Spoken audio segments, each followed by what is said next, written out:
Christopher Columbus का नाम तो सुना ही होगा। हाँ, वही फेमस एक्सप्लोरर जिसने 1492 में अमेरिका की खोज की थी। उन्होंने अपनी किताब में 13 सितंबर 1492 की एक हादसे का जिक्र किया है जब वो जहाज में अटलांटिक ओशन क्रॉस कर रहे थे। उस दिन उनका कॉम्पस काम करना बंद कर दिया था। कुछ समय के लिए उनका जहाज डायरेक्शनलेस हो गया था और फिर उनको आसमान में भी कुछ भौतिक रोशनियां दिखाई दी। किसी तरह वो, उनके जहाज और सारे क्रू मेंबर उस दिन बच गए थे। 1970 के दिसंबर में भी एक सिमिलर इंसिडेंट हुआ था, पर इस बार शिप की जगह एरोप्लेन।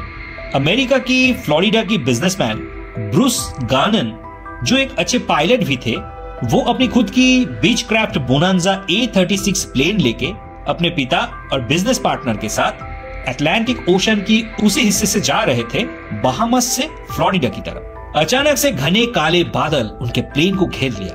फिर प्लेन की कॉम्पस और बाकी इंस्ट्रूमेंट्स काम करना बंद कर दिया और ऐसा लग रहा था कि कोई एक्सटर्नल पावर जैसे प्लेन को कंट्रोल करने की कोशिश कर रहा हो। बहुत ही साहस और धैर्य के साथ वो प्लेन को संभालने की कोशिश किए और किसी तरह उस सिचुएशन से बाहर निकलने में सक्षम हुए। इस बात का जिक्र उन्होंने अपनी किताब में भी किया है। कोलंबस और ब्रूस लकी थे तो उनकी जान बच गई, लेकिन कई सारे अदर केसेस में लोगों की जान भी चली गई है उस जगह से ट्रैवल करते वक्त। कहा जाता है उस जगह ने करीब करीब 2000 छोटी बड़ी शिप्स और 200 से ज्यादा एयरक्राफ्ट्स को निगल लिया है, क्योंकि ये जगह है बर्म्यूडा ट्रायंगल, दुनिया की one of the most popular mystery. लेकिन क्यों है ये मिस्ट्री और क्या है इसकी सच्चाई? चलिए जानते हैं आज की वीडियो में। इतिहास के पन्नों से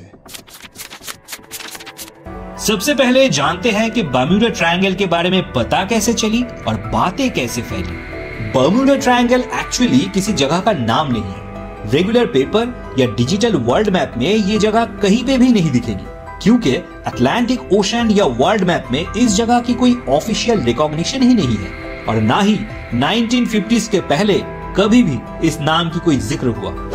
1950s में अमेरिकन मीडिया में इस जगह की हल्की फुल्की चर्चा हो रही थी, लेकिन बर्म्यूडा ट्रायंगल इस नाम का पता लोगों को तब चली जब आर्गोसी मैगजीन में विंसेंट गाडिस की एक आर्टिकल छपी द डेडली बर्म्यूडा ट्रायंगल के नाम से।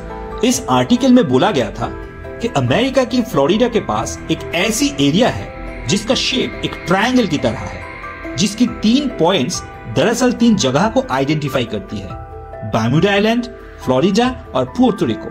आर्टिकल में बताया गया कि इस जगह पे अजीबोगरीब घटनाएं घटती है। शिप्स, बोट्स डूब जाते हैं, प्लेन्स खो जाती है, लोग मिसिंग हो जाते हैं, वगैरह वगैरह। इसके बाद जब भी उस जगह के बारे में बात हुई तो लोग उसे बर्म्यूडा ट्रायंगल के नाम से ही बुलाने लगे। तब से लेके आज तक बर्म्यूडा ट्रायंगल को और फेमस बनाया वहां पे घटने वाले अजीबोगरीब घटनाओं की दास्तान। जैसे ही इस एरिया में जाओ तो कॉम्पस, रेडियो जैसे डिवाइसेस काम करना बंद कर देती है। शिप, बोट, एरोप्लेन में लगी इंस्ट्रूमेंट्स और इलेक्ट्रॉनिक डिवाइसेस मेल फंक्शन करती थी, गलत सलत रीडिंग्स देती थी और साथ ही इस एरिया से प्लेन, शिप और इनमें बैठे लोग सब गायब हो जाते थे।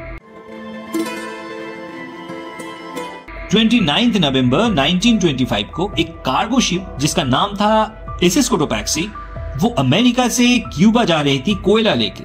2 दिन का सफर था और रास्ता बर्म्यूडा ट्रायंगल से होते हुए गुजरती थी। जैसे ही वो शिप उस एरिया में एंटर करती है तो वो मौसम खराब होने का सिग्नल भेजती है और फिर अचानक से गायब हो जाती है। बाद में उसको ढूंढने के लिए सर्च शिप भी भेजी गई। बहुत दिनों तक उसे ढूंढी भी गई, पर उसकी कोई ट्रेस कभी भी नहीं मिली।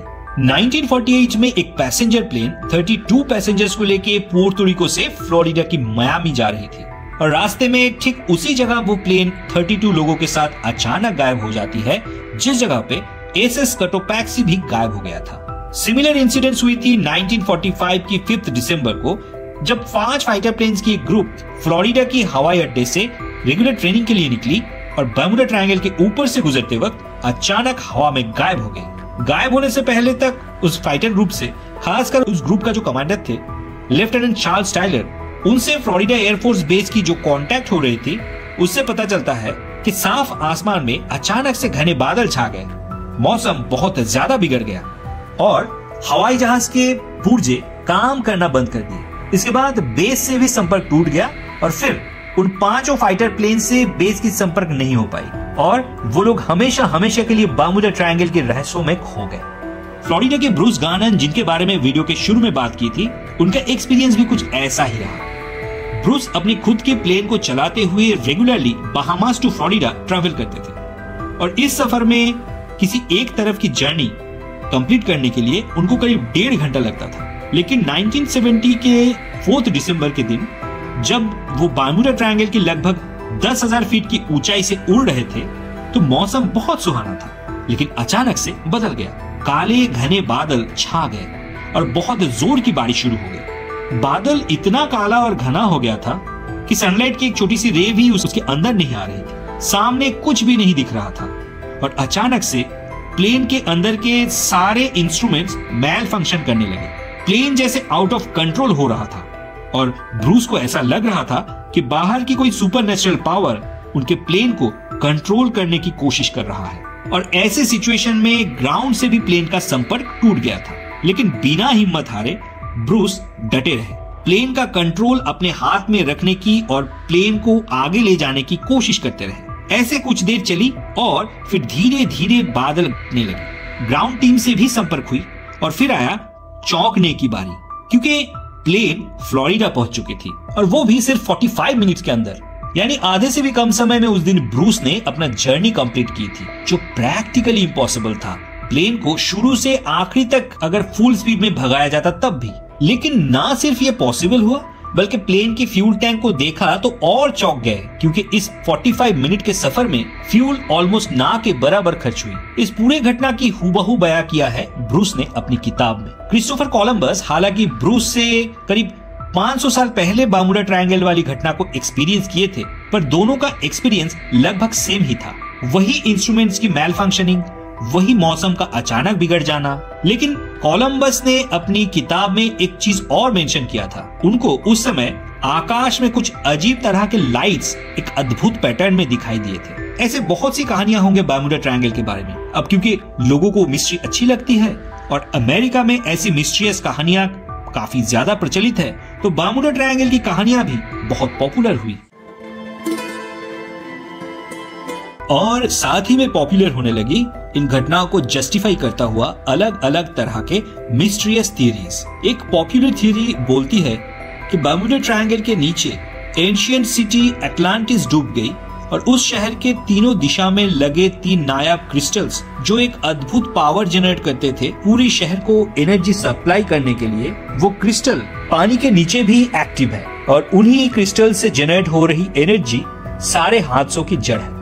इसी तरह सी मॉन्स्टर्स, एलियंस, ऐसे कई सारे थियरीज है। बर्मुडा ट्रायंगल से जुड़ी ये सारे कहानियां और थियरीज इतने पॉपुलर हैं कि इन पे मैगजीन्स, बुक्स, ड्रामा, मूवी बहुत कुछ बना है। बच्चों के खिलौने से लेकर बड़े बूढ़ों की इस्तेमाल की सामान, ट्रैवल, टूरिज्म, क्या कुछ नहीं बना है बर्मुडा ट्रायंगल के नाम पे। लेकिन ये सारा कुछ हाइप्ड है। कोई भी मिस्टीरियस थियरी प्रैक्टिकली या साइंटिफिकली प्रूव्ड नहीं हुई है।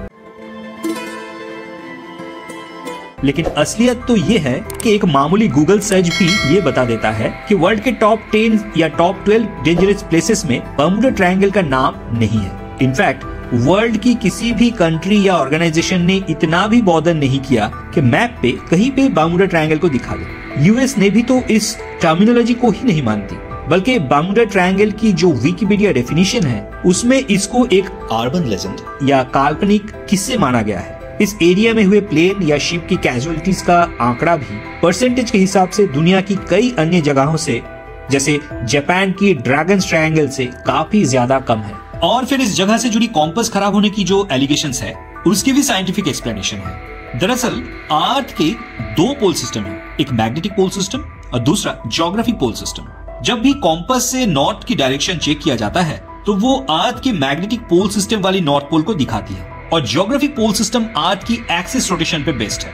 इसीलिए कॉम्पस जो नॉर्थ पोल की डायरेक्शन दिखाती है वो अर्थ के ज्योग्राफिक नॉर्थ से थोड़ी अलग है, पर हम अर्थ के ज्योग्राफिक नॉर्थ पोल को ही ट्रू नॉर्थ बोलते हैं। लेकिन इस दुनिया में बहुत सी ऐसी जगह है जहां पे ज्योग्राफिक और मैग्नेटिक पोल्स सेम दिखाती है, यानी एक्चुअल या ट्रू नॉर्थ पोल की तरफ ही कॉम्पस इशारा करती है। ये सारी जगह एक लाइन पे बेस्ड है जिसे एगोनिक लाइन बोला जाता है। और बर्मुडा ट्रायंगल एगोनिक लाइन की सेंटर पे है, इसीलिए यहाँ पे कॉम्पस दिक्कत करती है और गलत डायरेक्शन दिखाती है। आज के दिन में ऐसा नहीं होता, क्योंकि टेक्नोलॉजिकल एडवांसमेंट के चलते आज जीपीएस, राडार, सोनार सब है और पहले के जमाने की तरह सिर्फ कॉम्पस बेस्ड नहीं है, इसीलिए कॉम्पस एरर के चलते एक्सीडेंट होने का भी चांस नहीं है।